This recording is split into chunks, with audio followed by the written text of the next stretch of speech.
పట్టణంలోని శ్రీ వేణుగోపాల స్వామి ఆలయ బ్రహ్మోత్సవాల్లో భాగంగా సోమవారం ఉదయం నిత్య హోమము, నవగ్రహ హోమము, సాయంత్రం డోలోత్సవము నిర్వహించారు. ఈ సందర్భంగా జిల్లా ఎస్పీ అనంత శర్మ బ్రహ్మోత్సవాల్లో పాల్గొని స్వామివారిని దర్శించుకున్నారు. ఎస్పీకి వేద పండితులు శ్రీమాన్ నంబి వేణుగోపాలాచార్య కౌశిక్ గారు తీర్థ ప్రసాదాలు అందజేసి ఆశీర్వదించారు.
గాంధీ ఇప్పటి వరకు కూడా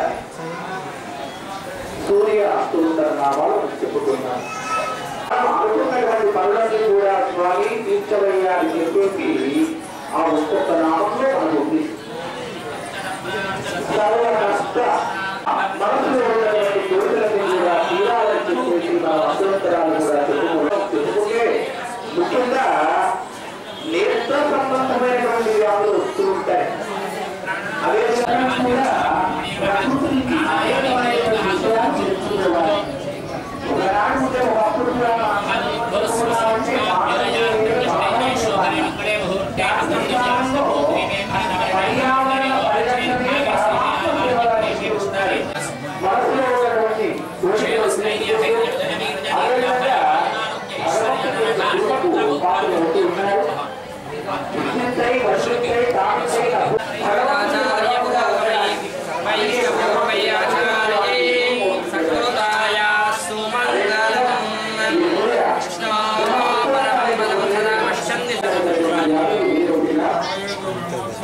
అందరూ కూడా మరి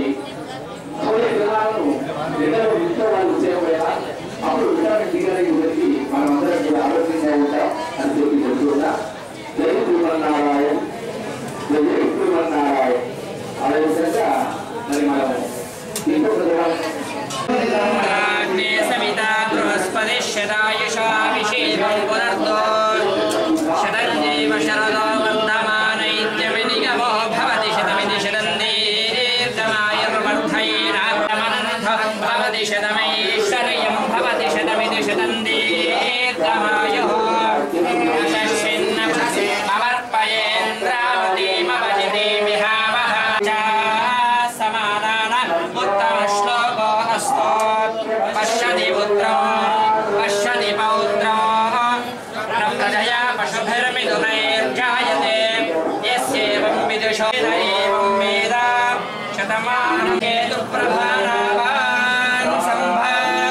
జ్యోతిష్మాగస్తేజస్మానాదభక్త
పెట్టండి. అదే అదే అయిన తర్వాత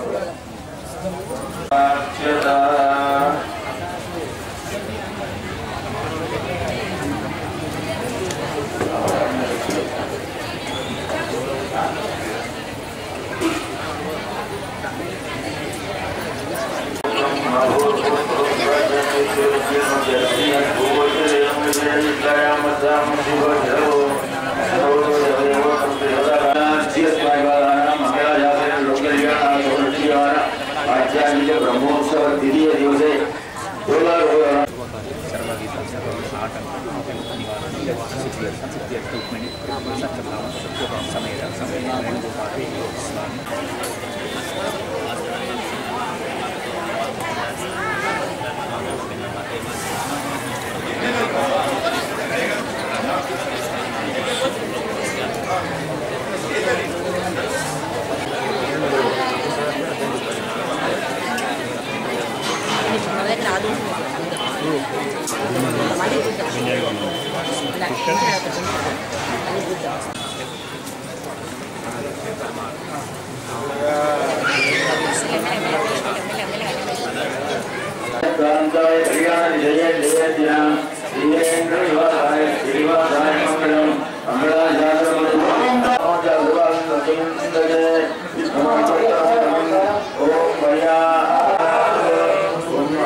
ఈ వేళ బ్రహ్మోత్సవంలో ఒక భాగంగా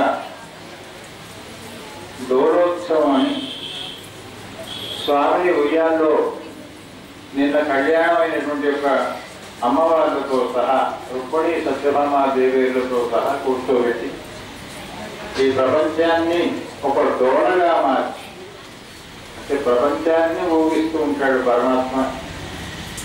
మన జీవితాలు కూడా పోల్చుకుంటే డోళాయమా ముందుకు వెనకకు సాగుతూనే ఉంటాయి. ముందుకు పెడతామో 4 అడుగులు, మళ్ళీ వెనక్కి వస్తామో 4 అడుగులు. ఈ ముందు వెనకల యొక్క ప్రక్రియ మన జీవితాలలో మన వాళ్ళు చెప్పుకుంటూ ఉంటారు. ముందుకు పోయిన వాళ్ళము కాదు, వెనక్కి వచ్చిన వాళ్ళము కాదు. ఏమిటంటే డోళాయమాన పరిస్థితి. ఎవరి చేతిలో ఉంటుంది అంటే స్వామి చేతిలో ఉంటుంది కనుక ఆయన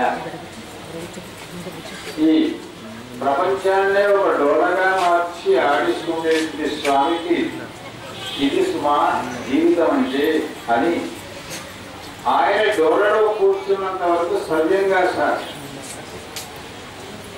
డోలాయమానమైన పరిస్థితి మన జీవితంలో రాకుండా ఉండాలి అంటే ఆ స్వామి వచ్చి మన హృదయం అనేటువంటి డోలంలో కూర్చుంటే సవ్యంగా సాగుతుంది జీవితం అని ఆయనను నిన్న కళ్యాణం కన్నుల ద్వారా చూసాం. ఈవేళ ఆయన రూపాన్ని మనస్సులో నింపుకోవడానికి వచ్చామన్నమాట. దీనికి సమస్తమైనటువంటి యొక్క ఉత్సవ కార్యక్రమంలో ఈ డోలోత్సవం మనకు అనిపిస్తుంది.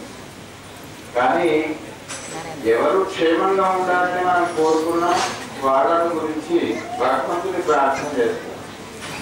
మరి భగవంతుడు కూడా క్షేమంగా ఉండాలనుకుంటే ఎవరిని ప్రార్థన చేయాలి అంటే మన భక్తి చేత శ్రద్ధ చేత స్వామి నీవు క్షేమంగా ఉండాలి అని మనకు ఆళ్వారాదులని కొంతమంది ఉన్నారు. ఆళ్వారాలు అంటే ఎవరో ఋషులు గారు లేదా వాడు కేవలంగా బ్రాహ్మణోత్తములే కాదు. ఆ ఆళ్వారాల్లో 12 మంది ఉంటారు. దాంట్లో ఆ ఆళ్వారాలు చదివేది కాదు. కానీ దానిలో ఎన్ని జాతుల వాళ్ళు ఉన్నారు అంటే మేఘరి జాతి, కుమ్మరి జాతి, హరిజన జాతి, ఆ తర్వాత బ్రాహ్మణ జాతి, వైశ్య జాతి, మిలేచ్ఛ జాతి వాడు కూడా. భగవంతుడికి జాతితోని అవసరం లేదు, నీతితోని అవసరం కలిగితే చాలు, అది ఇష్టం భగవంతుడు. మరి ఇక్కడ భగవంతుడికి సమర్పించిన వస్తువులు ఏమన్నా ఈ పండ్లు ఎవరైనా సైంటిస్ట్ తయారు చేసి ఇచ్చాడు. ఈ పండ్లు భగవంతుడు వాడేది. ఆ తీర్థం ఏదైతే ఉందో నీరు ఎంత పెద్ద సైంటిస్ట్ అయినా ఒక గ్లాసులో వాటర్ తయారు చేసి ఇవ్వండి అంటే ఇస్తాడు. ఆయనే తెచ్చుకున్నాడు ఈ లోకాన్ని. ఇక్కడ జరిగే ఉత్సవంలో ఈ పందిళ్ళు ఎవరి కోసం అట? మన కోసం. ప్రసాదాలు ఎవరి కోసం? మన కోసం. ఈ కరెంట్ అంతా ఎవరి కోసం? మన కోసం. తప్పుకునే సేవలు ఎవరి కోసం? మన కోసం. కొట్టే చప్పట్లు ఎవరి కోసం? మన కోసం. తినే భోజనం ఎవరి కోసం? మన కోసం. ఆయన చూస్తాడు, మనం తింటాం. చూడు. కానీ నేను చూసింది మీరు తినడం మీకు ఇష్టమైతే మీరు నా వాళ్ళు అవుతారు అని చెప్పారు భగవంతుడు. నేను ఇచ్చిన వస్తువును వాడి నాకు ఒకసారి చూపించి తినగలిగితే మీరు ధన్యులు అవుతారు, వచ్చిందా నేను సంతోషిస్తాను. ఒక ఆయన ఏమయ్యాడంటే హోమం చేస్తే ఏమొస్తుంది, హోమం చేస్తే ఏమొస్తుంది, కానీ చేస్తే ఏదో కలుగుతుందని మీ మనసులో విశ్వాసమే ఉండగలిగితే ఆ హోమ ఫలం నీ స్వంతం అవుతుంది. భగవంతుని ఆశీర్వదం దేంతో చేయాలి అంటే వేద శాస్త్రాన్ని విజ్ఞానం ఏతత్ సర్వం జనార్దన. భగవంతుడు ఇచ్చినటువంటి కళలు మనకి ఎన్నున్నాయి. వేద పండితులు ఉన్నారు, శాస్త్ర పండితులు ఉన్నారు, ఆ తర్వాత విద్యావంతులైనటువంటి వైద్యులు ఉన్నారు, రాయలు ఉన్నారు, ఉపాధ్యాయులు ఉన్నారు, చక్కటి పరిపాలకులు ఉన్నారు, పండితులు ఉన్నారు, సంగీత విద్వాంసులు ఉన్నారు, చిత్రలేఖకులు ఉన్నారు, శిల్పాచార్యులు ఉన్నారు. ఇవన్నీ కూడా వేదాశాస్త్రాన్ని విజ్ఞానం ఏతత్ సర్వం జనార్దన. భగవంతుడు మనకిచ్చిన ఒక్కొక్క కళ. నీ కాళ్ళకు చక్కనైన కళ ఉందా చేయి.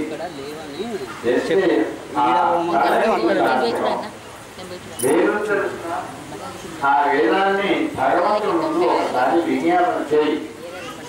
ఆ వేదం చదువుకున్న దానికి సార్థకత.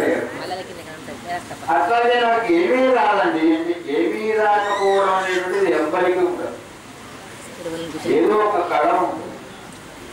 నేను నాయలు పెట్టి దున్నగలుగుతానండి, ఏం చేయాలి అంటే ఇక్కడికి రా, ఇక్కడి ప్రస్థానం తీసుకో, నీ పొలానికి వెళ్ళి దున్నేటప్పుడు భగవంతుని జ్ఞాపకం చేసుకో. నీకు పండే పంట ఆరోగ్యకరమైన పంట పండు. తద్వారా ఎటువంటి అవరోధాలు లేని జీవితం గడిచి ఏమంటే నేను చెక్క పని చేస్తాను, నాకేం తెలియదు, చేసేటప్పుడు చెక్కుతూనే మొక్కుగా అన్నాడు ఆయన.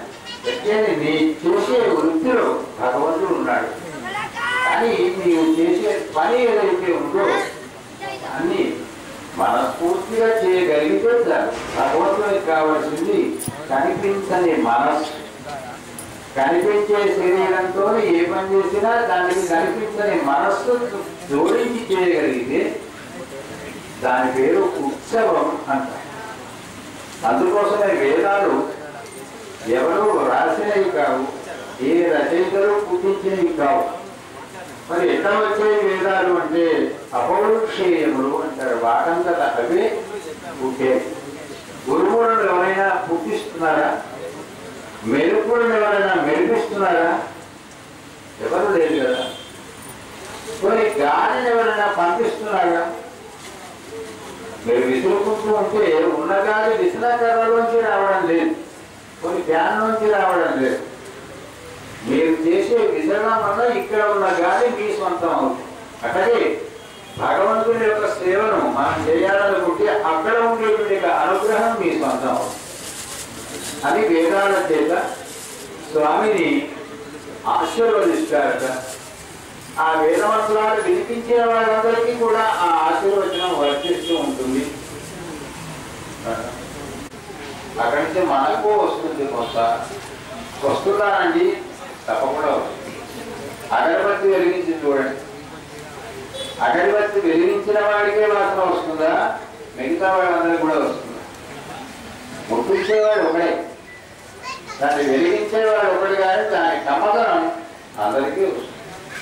అలాగే భగవంతుని యొక్క ఉత్సవంలో సేవించిన వాడు ఒకడైనా, ఇక్కడికి రాగలిగిన వాడు ఒకడైనా, వాళ్ళ వంశమంతా తరిస్తూ ఉంటుంది. ఇటు 7 తరాలు, అటు 7 తరాలు. పాపం దేవుడు అంటే పట్టని వాళ్ళు, గిట్టని వాళ్ళు కూడా మీ వాళ్ళు కూడా మా దగ్గరకు వచ్చాడు కనుక నేను మొత్తం మీ వాళ్ళందరినీ కూడా తరింపజేస్తున్నానని చెబుతాడట. మనకు భాగవతంలో చెప్తాడు. ప్రహ్లాదుడు కోరుతాడు లక్ష్మీ నృసింహస్వామిని, స్వామి మా నాన్న మొదటి జన్మ, చాలా మందికి దేవుడు అంటే గిట్టని వాడు, పట్టని వాడు, ఏదో దేవుడు అంటే నమ్మకం లేనివాడిది. ఏం జన్మ వాడిది అంటే మానవ జన్మ 7 సార్లు వస్తుందట. మనకు 7 times ఆప్షన్ పెడతాడు భగవంతుడు. ఆ దేవుడు లేడు, దయ్యం లేదనుకునేవాడు మొదటి జన్మ, మొదటిసారిగా మానవుడిగా పుట్టినవాడు. కొంతమంది చిన్న చిన్న పిల్లలలో భగవంతుడు అంటే సేవ చేయాలి, భగవంతుని ఆలయంలో తిరగాలి, భగవంతుడి ధ్యానం చేయాలని కొంతమంది కలుగుతుంది. మనకి ఇప్పుడు చిన్న కార్యకర్తలు గారికి కనిపిస్తుంటాయి. మరి వీళ్ళందరూ ఏం జన్మ అంటే చివరి జన్మ. భగవంతుడి కోసమై వాళ్ళు ఏదో సేవ చేయాలి, ఆ వెనక ఏమొస్తుందో అనేటువంటి ఆశ లేకుండా చేయగలిగిన పిల్లలు ఎవరైతే ఉన్నారో వాడికి చిన్నది మొదటి జన్మ, ఆ చిన్నపిల్లవాడికి చివరి జన్మ, మళ్ళీ వాడి జన్మ ఉండదు అని మనకి ఎక్కడ తెలుస్తుంది అంటే ఆలయంలో తెలుస్తుంది. ఆలయానికి రావడం అందరూ వచ్చినా వాడు భగవంతుడిని సేవించే తీరు బట్టి వీడి మొదటి జన్మ లేక చివరి జన్మ లేక మధ్య జన్మ అని మనకు తెలుస్తూ ఉంటుంది. అలాగా ఉత్సవాలు సేవించినప్పుడు మరి మన గురించి మనకు తెలియాలి అంటే భగవంతుడు ఉత్సవం చేసుకోవాలి. ఆయన ఉత్సవం చేసుకోవాలంటే ఏం చేయాలి అంటే మనం ఆయనకు ఆశీర్వచనం చేయాలి. స్వామి నీవు క్షేమంగా ఉండాలి, మేమే కాదు మా పిల్లలు కూడా పరంపరగా ఇక్కడికి వచ్చి సేవించాలి అనేటువంటి మంచి భావం చేత చేసేటువంటి ఒక ఆశీర్వచనానికి పేరేమిటంటే సదస్యం. సదస్యం అంటే సభ. అది ఏమి సభ అంటే వేద సభ. మిగతా పనులను ఎవరు చేయాలి, అందుకోసం వంటలు ఎవరు చేయాలి. కనుక ఏ పని చేసినా కూడా అది వంటవాడైనా యజ్ఞంలో ప్రధానమైన, పంటలు వేసేవాళ్ళైనా ఆయన ఒక ప్రధానమైనది, ప్రసాదం పంచేవాళ్ళైనా ఆయన ఒక ప్రధానమైనది. నేను పంచలేను తింటానన్నాడు. అది కూడా ఒక గొప్ప తినవచ్చు. ఆ తిన్నప్పుడు ఎట్లా తినాలి అంటే దానికి కూడా నియమం ఉంది. దాన్ని వంకలు పెట్టకుండా తినగలిగితే అది ఆయనకు ప్రసాదం. తినడము ఒక సేవ, చేయడము ఒక సేవ. నాకు వాయిద్యం తెలిసింది వాయిస్తాను, రైట్, అది కూడా ఒక సేవ. ఇలాగా అన్ని రకాల సేవలను నాకే సేవలను చూస్తే ఆయన ఇవ్వలేదు కానీ నాకు రాదు. కనుక నేనే ఇస్తే నాకు వచ్చేది, రాలేదు అంటే తప్పు నాదే అని ఆయన తప్పును ఒకసారి ఆయనకు జ్ఞాపకం చేయడానికి కూడా ఉత్సవం చేసుకోవాలి. అయితే ఇప్పుడు ఆ వేదాన్ని ఎవరు చదువుతారు అంటే ఆ వేదాన్ని నేర్చుకున్న వాళ్ళు వీళ్ళు 2 రకాల వేదాలు. ఒకటి సంస్కృత వేదమేమో భగవంతుని యొక్క గుణాలను కీర్తిస్తే, ద్రావిడ వేదం ఏం చేస్తుందంటే భగవంతుని గుణాలు కీర్తించేంత శక్తి మాకు లేదు కనుక నేను శరణాగతి పొందడం తప్ప మాకేదీ తెలియదు, కానీ ఒకటి మాత్రం నీ గురించి కీర్తిస్తావు, నువ్వు క్షేమంగా ఉంటావు.